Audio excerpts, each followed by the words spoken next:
bisa nanya seputar dunia anak sekarang loh. Nanya tentang hukum, tips, kejahatan terhadap anak, dan masih banyak lagi. Sekarang ada Q&A di Ngobras. Cukup kirimkan pertanyaan di official Instagram dan Facebook Bang Aris. Nah, pertanyaan terpilih akan kita diskusikan di Ngobras. Ayo kirimin pertanyaan kamu ya. Halo sahabat anak Indonesia, jumpa bersama saya Nia di Ngobras, ngobrol bareng Bang Aris. Episode kali ini kita akan menjawab pertanyaan netizen yang sudah dikirimkan melalui Facebook dan Instagram di media sosial, yaitu Q&A. Tapi untuk kepentingan terbaik anak, dukung terus Aris Merdeka Official dengan cara like, comment, share, and subscribe. Serta jangan lupa nyalakan loncengnya karena kita akan tayang setiap hari Rabu jam 7 malam. Oke, kita akan jawab nih pertanyaan yang sudah dikirimkan netizen ya.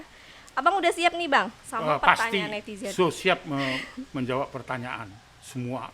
Bang, pertanyaan netizen itu banyak sekali dan mengantri. Jadi tapi kan karena memang nggak mungkin kita jawab semua, jadi kita pilih ya Bang ya, dan menurut antrian gitu.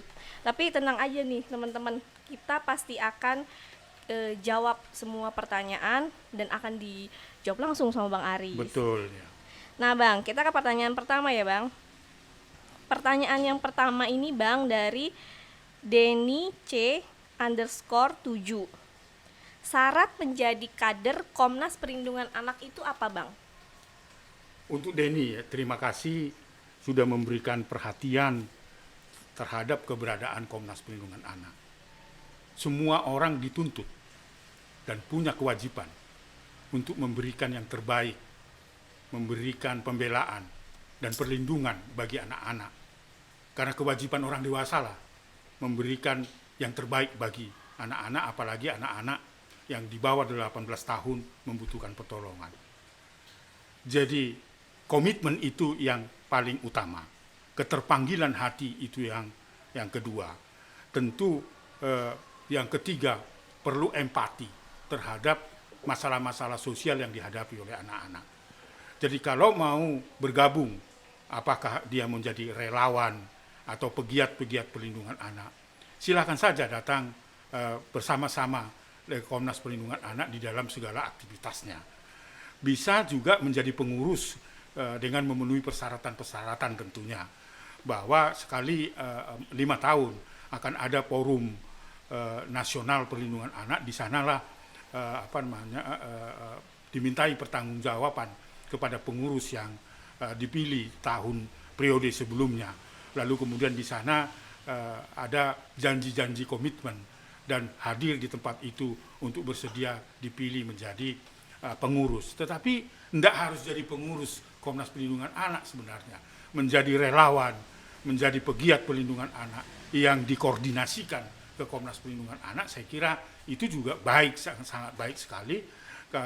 Atau bergabung di perwakilan-perwakilan kita yang ada di kabupaten kota yang saat ini sudah mencapai 289 lembaga perlindungan anak di berbagai kabupaten kota. Banyak banget Bang. Ya, sudah banyak karena ini terus dibangun komitmen bahwa tanggung jawab orang dewasa lah memberikan perlindungan. Jadi sekali lagi nggak harus menjadi pengurus struktural di Komnas Perlindungan Anak, tetapi juga bisa juga bergabung menjadi relawan, pegiat perlindungan anak, juga bisa bergabung dengan perwakilan-perwakilan kita di kabupaten kota.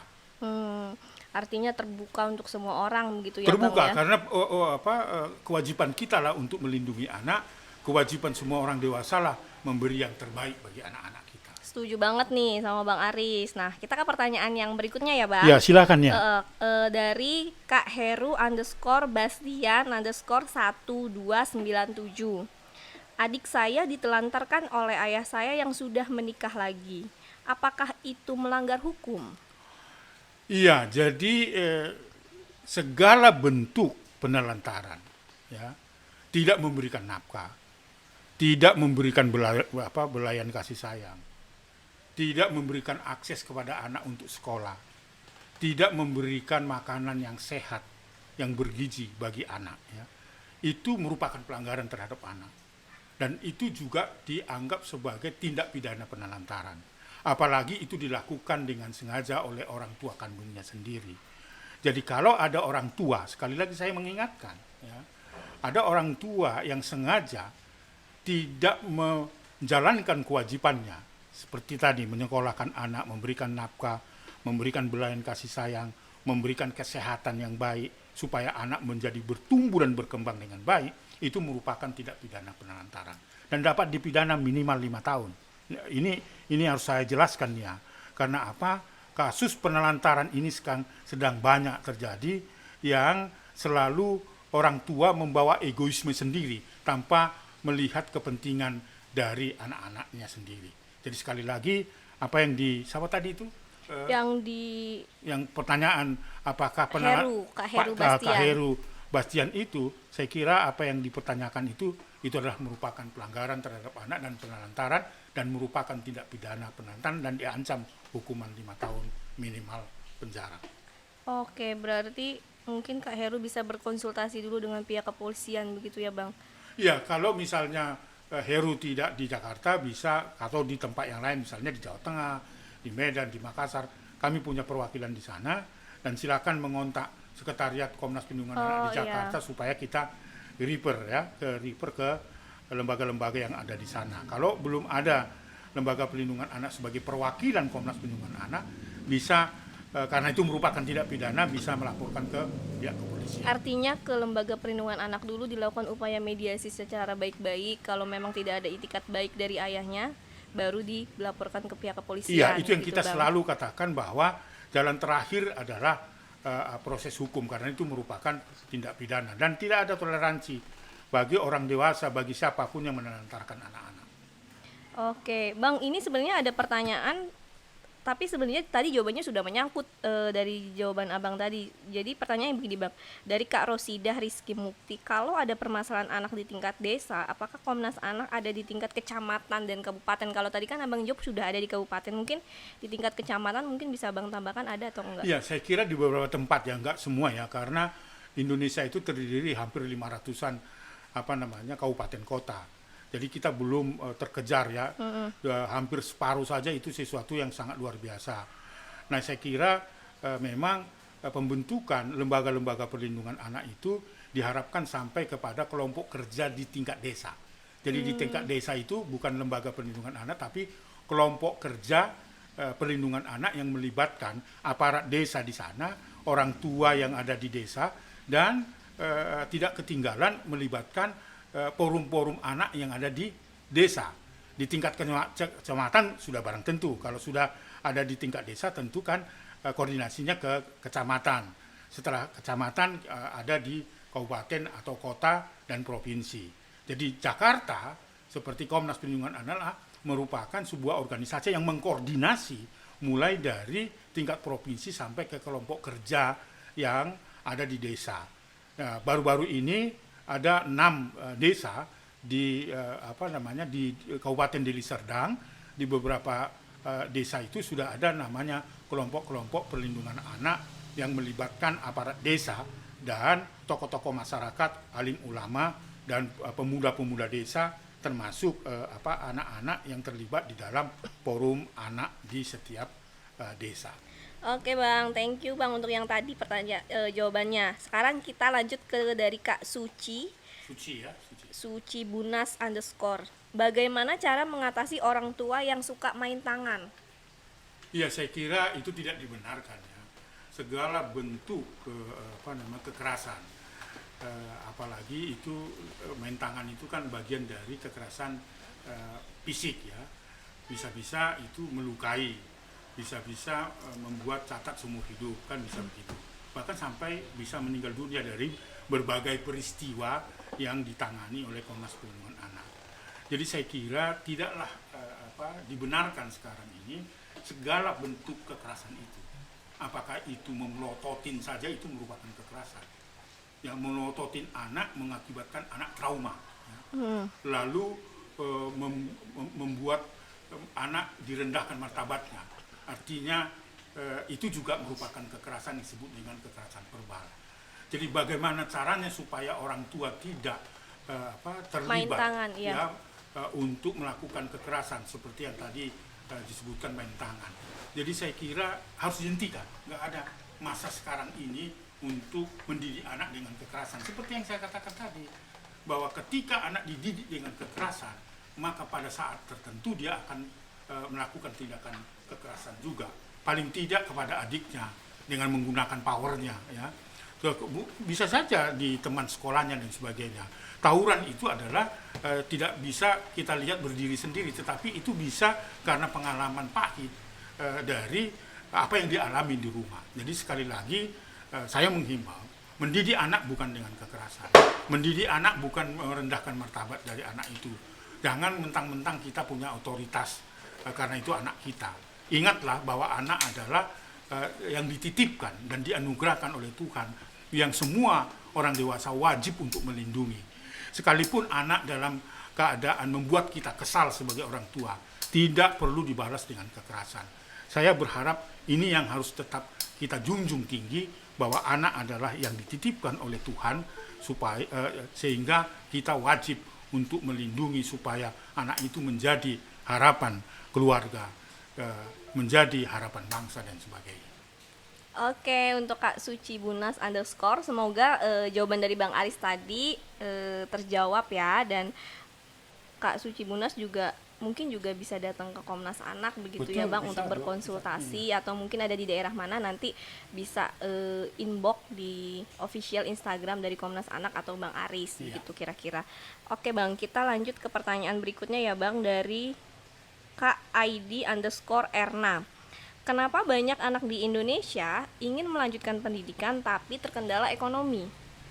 Ya, jadi bukan hanya Indonesia ya, di negara-negara ya, yang secara ekonomi kemampuan keluarga itu terbatas, apalagi sekarang ini ya dengan COVID-19 kan itu dirasakan masyarakat dunia, bukan hanya Indonesia.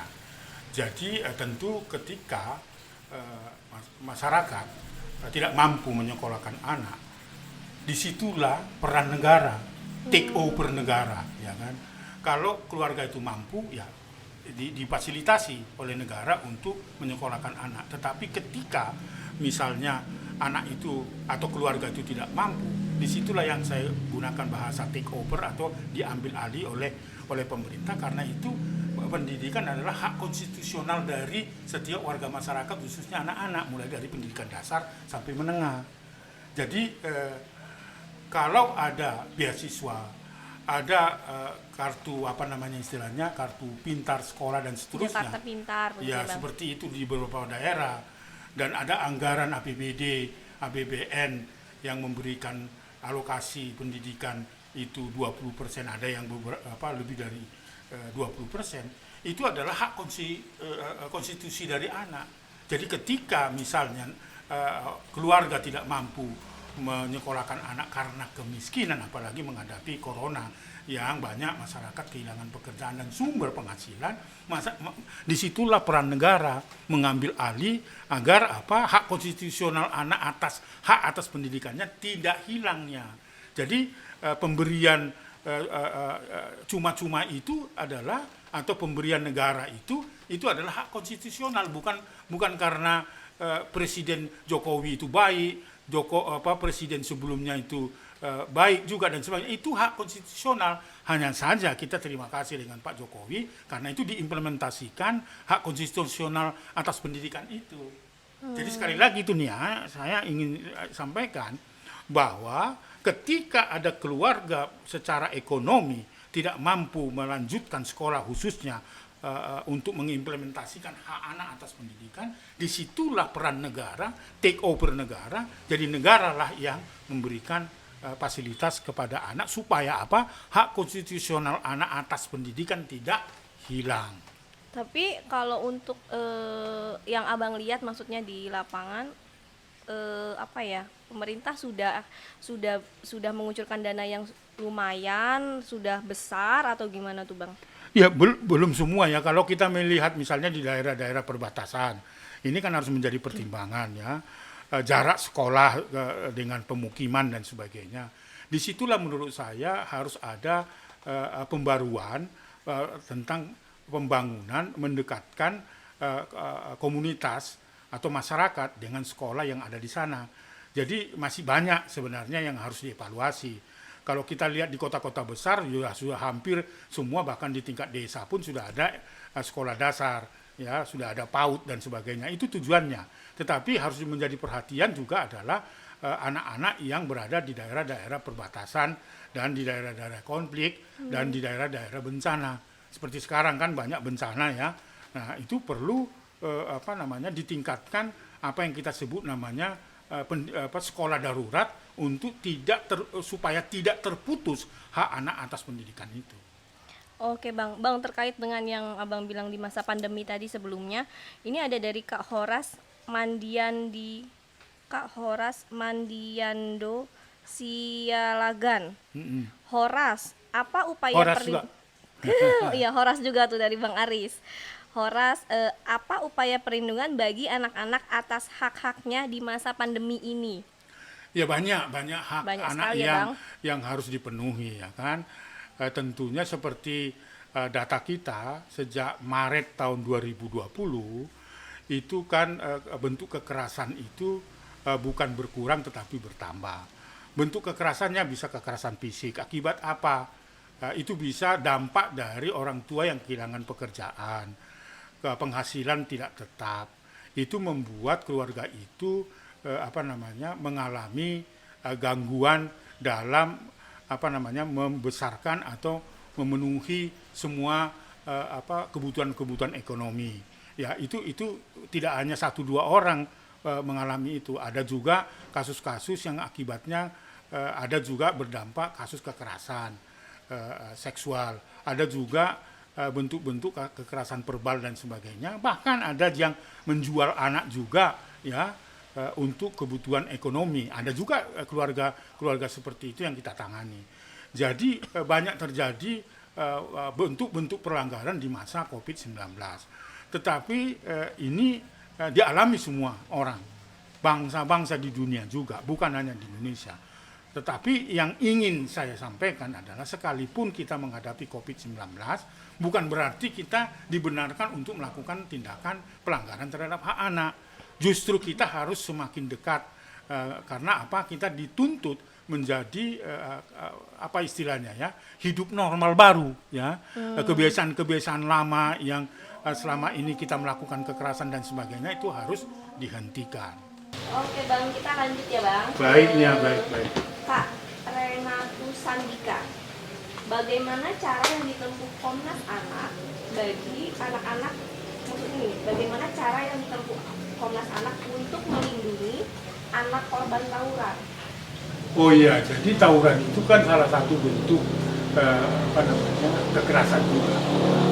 Dan umumnya itu dilakukan oleh pada umumnya ya, ada 2 yang sering dikenal oleh masyarakat, itu antara siswa ke siswa lain, sekolah ke sekolah yang lain. Tapi ada juga antar kampung ya. Di Jakarta ini nggak henti-hentinya, misalnya antar kampung satu ke kampung kedua walaupun sudah di DKI Jakarta. Nah, menurut saya bagaimana kita menghindari atau membuat supaya tidak terjadi kekerasan baik itu di lingkungan sekolah seperti yang saya katakan antar sekolah dan antar kampung, maka harus ada membangun kesadaran di antara kampung kalau dia adalah tawuran antara kampung dengan kampung, dan itu pasti saling mengenal sebenarnya kan. Nah, di sekolah juga begitu, harus ada memang kesadaran, membangun kesadaran bahwa apa yang dilakukan dalam bentuk tawuran antar sekolah itu adalah melanggar hukum, baik itu yang di antar kampung. Oleh karena itu merupakan tidak pidana, ya, maka harus dihentikan, tidak boleh diteruskan. Berarti harus ada pembinaan apa yang harus dilakukan, seperti apa yang sering kita sampaikan. Bangunlah untuk memutus mata rantai kekerasan supaya tidak terjadi tawuran antar sekolah, antar kampung dan sebagainya. Itu adalah antar kampung itu dibangun sebuah kesadaran bahu-membahu bahwa kekerasan itu tidak boleh dilakukan karena itu merupakan pelanggaran terhadap anak dan merugikan banyak pihak. Itu artinya apa? Kepala desa, lurah, kepala kampung dan sebagainya harus terlibat, termasuk alim ulama. Itulah yang mau saya katakan, terus membuat sebuah pengumuman-pengumuman antar kampung dan sebagainya. apa yang kita kenal dengan gerakan perlindungan anak sekampung. Nah, sekali lagi saya tetap masih terus berulang-ulang dan kita akan minta izin dari Kementerian Dalam Negeri ya, karena itu yang membawahi kelurahan, desa dan sebagainya, lalu Kementerian Agama untuk menggunakan pendekatan komunikasi yang bisa dilakukan antar masjid ke masjid yang lain, mengumumkan supaya membangun kesadaran publik dan sebagainya, supaya tidak terjadi tawuran antar kampung. Demikian juga di sekolah. Dan semoga harapan Abang ini didengar oleh pihak kementerian ya Bang, kemudian bisa direalisasikan dan menghindari terjadinya tawuran yang terus-menerus terjadi, apalagi di Jakarta itu banyak banget kan Bang, dan seperti sudah menjadi budaya. Dan di salah satu di Jakarta ada satu tempat itu kayak udah jadi budaya sih Bang, antar anak sekolahnya tawuran, nanti yang ada orang dewasanya tawuran gitu. Dan anehnya setiap mereka selesai tawuran baru nanti pihak polisi baru datang kayak gitu, dan itu nggak tahu kenapa, dan itu selalu menjadi budaya gitu. Semoga sih ini benar-benar bisa didengar gitu Bang, harapan dari Abang. Ya saya kira itu ya, jadi pendekatannya banyak kan, bukan hanya pendekatan antar kampung ya, tetapi membangun kesadaran itu yang terpenting. Baik itu kesadaran orang tua, aparat penegak hukum, lalu kemudian anak itu sendiri, karena yang terjadi perang antar kampung itu kan melibatkan anak-anak remaja. Ya, seringkali seperti itu, di mana anak remaja dengan melakukan tawuran itu antar kampung, antar sekolah dan sebagainya, itu mau menunjukkan powernya sebagai remaja, itu energi remaja. Nah sekarang bagaimana energi remaja itu diarahkan atau disalurkan ya dalam tinju misalnya ya, supaya menjadi petinju yang baik gitu kan, atau menggunakan energi itu sebagai bagian dari olahraga. Nah disitulah peran orang dewasanya. Jangan menyelesaikan tawuran antar sekolah ya, seperti yang terjadi beberapa tahun yang lalu antar kampung yang masih terjadi sekarang dengan pendekatan kriminalitas. Nggak bisa menyelesaikan dengan pendekatan kriminalitas, ditangkap nanti seminggu lagi dikembalikan, direstorasi kasusnya, tetapi akan melakukan tindakan yang sama. Nah disitulah sebenarnya patut bagaimana orang dewasa, aparat penegak hukum yang saat ini di setiap desa kan itu ada babin Kaptipnas dan sebagainya, itu perannya ya, supaya kita bisa sama-sama memutus mata rantai kekerasan terhadap anak. Saya kira semua orang tidak suka terhadap tawuran itu. Iya benar, saya juga nggak suka Bang, takut. Betul. Pulang jadi nggak berani gitu ya Bang, betul. Karena ada bentrok. Dan itu berdampak bisa sampai sekarang ini trennya bukan lagi tawuran antar sekolah sekarang, bukan saja antar yang kita lihat antar kampung, sekarang begal ya, geng-geng motor antar kampung, antar geng, seperti yang terjadi kemarin kan, merasa berkuasa dan sebagainya antar geng motor itu bagian dari tawuran juga menurut saya. Dan semoga emang kedepannya udah nggak ada lagi kesadaran orang tua, emang benar-benar harus ditekankan ya Bang. Betul. Oke Bang, kita lanjut ke pertanyaan berikutnya nih Bang, dari Kak Tantri Purwanti. Bang, bantu saya jemput adik saya di Papua. Adik saya ditelantarin oleh mamahnya, sekarang lagi pulang.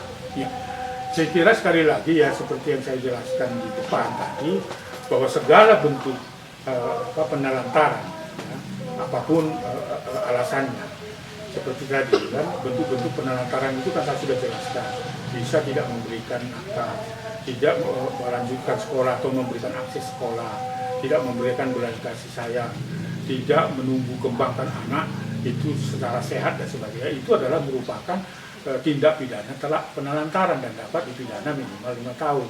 Jadi kalau pertanyaannya bisa jemput nggak adik saya atau saudara saya atau siapapun yang diminta yang berada di Papua, saya kira itu silakan saja menghubungi Sekretariat Komnas Perlindungan Anak yang ada di Jakarta, karena kami punya juga perwakilan di Papua, di Manokwari, baik itu di kabupaten dan kota, di Timika, di Bitung, ya, Cibitung maksud saya, kami punya perwakilan di sana.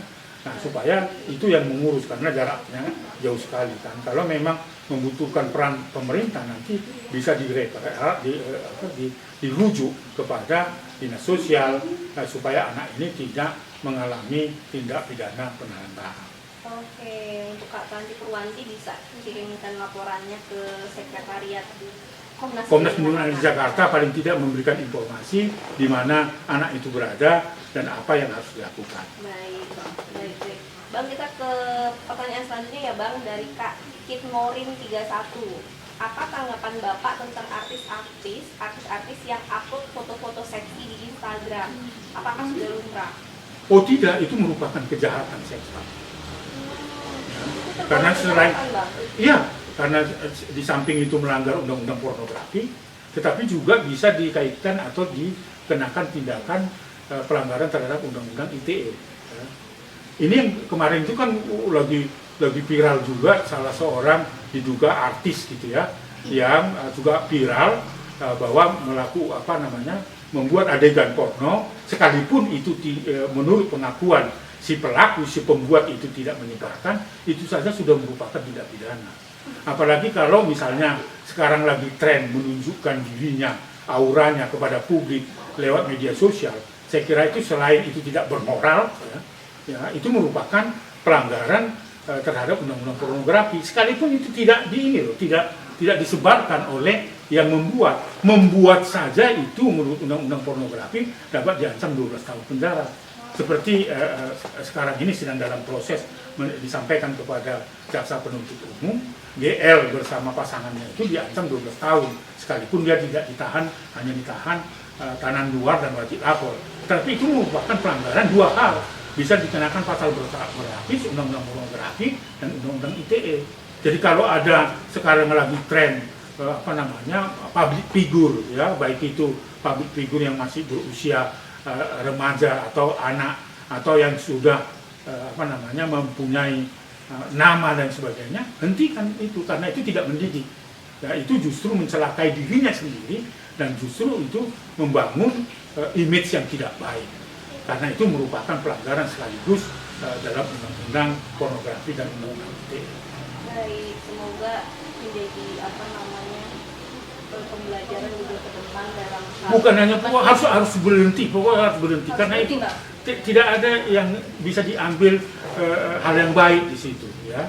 Silakan saja karena itu memang kita diberikan Tuhan gestur kita, tubuh kita, ya, keelokan tubuh kita itu tidak boleh diumbar begitu saja. Peliharalah semua alat-alat reproduksi yang diberikan Tuhan kepada kita. Jangan justru kita melecehkan diri kita sendiri, karena itu melecehkan diri kita sendiri, merendahkan martabat kita sendiri juga, gitu loh. Ngapain kita tunjukkan kemorekan tubuh kita dengan terbuka, kan begitu ya? Saya kira ini peringatan bagi semua orang. Komnas Perlindungan Anak tidak akan berhenti untuk mempersoalkan itu.